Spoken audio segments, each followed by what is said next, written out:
All right, on this episode of Bare Knuckle Radio, very excited to be talking to an individual who competes at BKFC Prospect Series 3 on January 27th as Felipe Chavez and Michael Manno knuckle up and toe the line. And great having Michael on Bare Knuckle Radio. How's your day going there, Michael?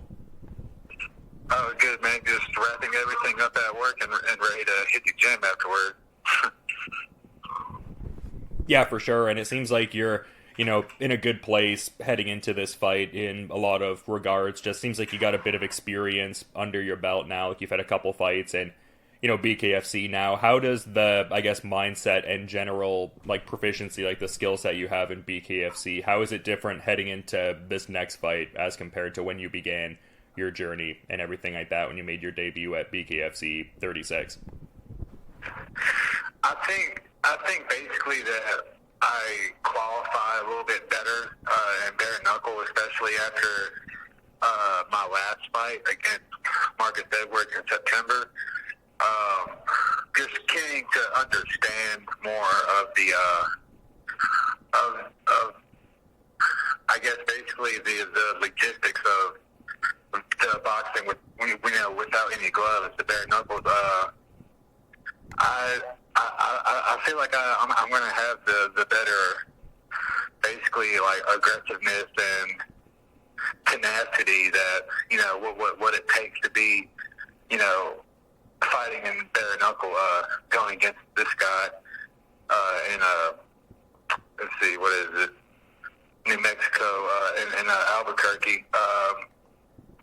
I'm going to give him a warm welcome. It's his debut, and I'm going to try to come off fire and off the gate. Yeah, that's something I was kind of noticing also, just in as far as this is his bare knuckle debut and kind of an interesting opponent to prepare for, in the sense of if you're heavy into the tape study, just with me noticing that he hasn't fought in quite a while, a bit over a decade, but has fought for Bellator and King of the Cage and whatnot. Just with an opponent like this, being that they've been inactive for so long, does it benefit you to do tape study on this individual, or is it they could be an entirely different fighter, so maybe that's not the move? Studying this guy is it's kind of like a lot of people, but you have to take everything with a grain of salt, because you never know what they're going to do, on the night of the fight. But I've looked at it and I've seen that his activity was a few years back. But I'm going to try not to underestimate him, either way it goes. I think he's a little bit broad. He's a little bit tall. And actually, I prefer fighting about my height, or about maybe 3 inches taller than I am. So I'm looking forward to that physical matchup as well as the on paper matchup. Yeah, and ultimately a different sport, but just with you being 2-0 as a pro boxer and really being studious about the finer points of the sweet science, is that an aspect that really benefits you a great deal in this fight also, or maybe not, because there's ultimately obvious differences between gloved and bare knuckle boxing? I think it is going to come in my advantage either way it goes, even though it's bare knuckle and it's different kind of logistics to it. As I said, the different ways to attack the punches and ways to defend the punches. And I think I learned what way is the best way to correctly defend, like an onslaught of punches, like how Marcus Edwards was giving me in September. I realized that rolling is very important, and also like shoulder up high blocking instead of their hand or wrist kind of blocking like in boxing. But yeah, man, I think my approach and my knowledge of the game just in general is going to be an advantage too, even though this guy is older than me. It's not the toughest fight in the world, the basically, it's I think I'm going to have a good night. Yeah, and I love how you're talking about the last fight. Like, it seems like you really, took a lot out of it and everything. And I mean, your first BKFC fight was so quick. So to, I guess, go the full distance with Marcus Edwards, even though it didn't pan out in that rigid binary of a win or a loss, like, I would think you'd be able to also take away something from, I guess, that experience of going the full distance and doing so against a guy who's had some opportunities with, like, the UFC and Ultimate Fighter and all that. Yeah, man. I did. I'm actually proud of my performance. Against him. He outworked me like in the end, and he was just like showering like punches left and right. He did actually end up breaking his hand on my head though, so that's kind of pretty cool to think about. Yeah. But yeah, man, it's bare knuckle, bro. I'm thinking I'm gonna start having my way with my future opponent in about the second round. Maybe I'll give it a couple of rounds, but hopefully I think it's over by third round. Yeah, and I don't mean this in a way to overlook your opponent, so just want to preface it like that, but in different articles I've seen on you, like, it seems like one of your big goals in BKFC is to really just keep answering the call from Nate Shook, just keep answering the matchmaker. Like, I would think being on this first BKFC card of the year could, potentially really benefit you having a very active year if you get your ideal outcome here. Is that kind of how you're looking at it in a way? Like, obviously not overlooking your immediate opponent, but it looks like you could have quite the busy year if you wanted to. Oh, yeah, it does benefit. I don't think I've ever had a fight in January, because I've always had a thing like, I'm not fighting in January, blah, blah, blah, this, blah, blah, blah, that. But, like, I'm literally, like firing on all cylinders, just, I've been ready. I actually hit up Nate Shook and said, like, I can catch any drop fights or, if it's short notice, and he had an opening for, this date. So I was like, I'll go right here, man. Like, let's go. I'm ready. And then, here we are in January, big old winter weather coming. Somewhat I hear, but, it's got to embrace that kind of part of the year, Yeah, I get what you're laying down, and I guess I'm curious to get some insights into whereabouts you've been training, because you were shouting out Dement Bros Boxing Club, but also in your BKFC profile listing some spaces like Elite Combat Academy and Synergy Martial Arts Academy. Like, whereabouts are you predominantly training at ahead of this fight, you'd say? So it's going to be Dement Bros Boxing Club, as I said before, and Synergy Martial Arts Academy. Those are the only two places I'm training. And do you find you compartmentalize your training a bit, like, in as far as, I mean, obviously you'd be getting in the boxing work at the boxing club, but does the MMA training in that space also serve, like, the clinch fighting preparations? I mean, you've obviously had MMA fights before, but in preparing for, BKFC's active clinch rule set, do you kind of break up the training like that between those two spaces, or how do you go about doing that, I guess? Oh, man,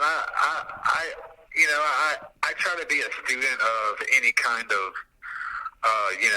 category that presents itself to me. Like, I fully respect every aspect. So, the boxing gym, I'm trying to be the best boxer. MMA gym, I'm trying to be the best, MMA fighter. But as far as, the fights coming up, I got to, take into account what's coming up. So, yeah, I'm focusing on more like boxing attacks.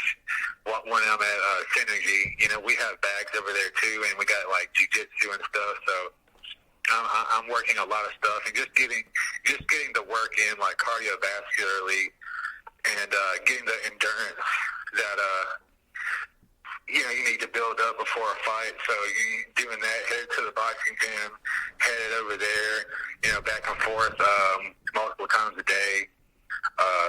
So the main focus is to be able to fire just relentlessly, cardiovascularly for this fight coming up, because it's also like an altitude fight. But yeah, so the altitude, you know, I'm just going to make sure I'm on a cardiovascularly just you know, firing. Yeah, no, I mean, shows the studiousness, just even being aware of that and having that on the radar heading in. But just, like, speaking to the location, I was seeing an article kind of recently that I thought, you know, spoke volumes, talking about how Albuquerque is, like, one of the hot spots for BKFC. Like, it has among some of the biggest gates the company has ever done throughout their time. Like, is that something that fires you up in a certain way? Like, just knowing that you're likely competing in front of a huge crowd in like a certain raucous market, or is that not something that plays into your thought processes at all, I guess? Oh, dude, actually, I've thought about it a lot. I'm pretty excited to fight in Albuquerque and kind of like look around a little bit. I wasn't so excited about Denver, you know, just because something in the back of my mind wasn't too excited about Denver, but I'm more excited about definitely Albuquerque. Shit, I might stop in Jackson Wink and say what's up if they let me. You touched on something interesting there, like just with the last one being in Denver. Like, how is the altitude like there in the body of the competition? Like, does that benefit you heading into this next fight, which is also in a higher altitude kind of environment? I guess I'm curious to get the thoughts on that. Yeah, man, it's last time was pretty good. I think my cardio was there the last fight, but something was getting taken away a little bit more than usual. I noticed as the rounds ticked by, and I think I'm going to be ready for that. You know, this time with the efficiency of the endurance and you know, the efficiency, you know, just in general. I'm going to try to put on the forward foot more. You know, obviously, you know, bare knuckle, you want to go forward more so you get less drained. Yeah, I think I'm going to have a better time with the altitude, but it's going to be a good fight, you know. Yeah, for sure. And I mean, a lot of people know you for repping that Shreveport versus everybody t-shirt. Are we rocking the Shreveport swag for this next one here? Or are we breaking that one out again? Yeah. I might even bring out the Louisiana flag this time over here. I love wearing the Louisiana flag on my back as I walk out as well. And, you know, Shreveport, you know, 318 versus everybody, like, all the time. You know, like, you got to put on for the community over here, man. We got a lot of good stuff going on. The Net Brothers Boxing Club, we got a motto, you know, like boxers against gun violence, you know, around the city. Like, you know, everybody kind of knows that. Like, we have, like, you know, several youth kids, and we have, like, several adults, you know. We all just, you know, want to represent the community as much as possible. You know, Shreveport versus everybody, you know, boxers against the gun violence.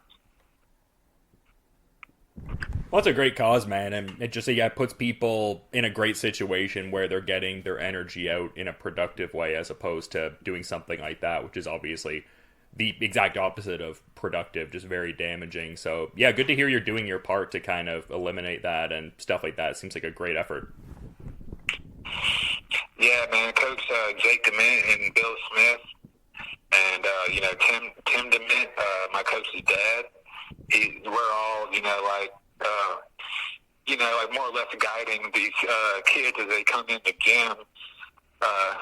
You know, when they leave, you know, it's up to them to you know, remember, you know, like, stuff we say in the gym isn't just stuff that we just roll off of our tongues. We actually mean the stuff we say, you know, to these guys, you know, trying to you know, uplift the community from some of the stuff of what we've seen around here. Not so great as far as, like, crime is involved, but, you know, we keep trying every day. Yeah, that's all you can do, man. I mean, love that you're putting the onus on yourself to, you know, be a positive change in your community. So love to hear that, man. But I do want to be mindful of your time. I know you were saying before you're getting things sorted at work and getting ready to, put in some additional training work. So in being mindful of that schedule, I guess putting the ball in your court, I'm curious if maybe you have a final parting thought to add as we're kind of wrapping up here, Michael. Yeah, man. So my fight is, free prelims, BKFC Prospect Series, free prelims on YouTube. And, everybody can, kind of like hassle-free, just watch it, man. I'm really excited about this one. I'm completely healthy. The hands and the bones aren't all marked up and dinged up. I've had some time to take a break. So, I'm going to be, just full speed ahead, just like a train for this fight. And I'm going to really bring it to this full January 27th and just keep on watching me. Yeah, well, it looks to be a very exciting fight, and this BKFC Prospect Series card looking quite stacked for sure, and definitely excited for this Felipe Chavez fight. And thanks so much for coming on Bare Knuckle Radio, Michael. Looking forward to seeing you two throw down, but until then, you have a good rest of your day, man. Thank you. All right, thanks, man. See you later.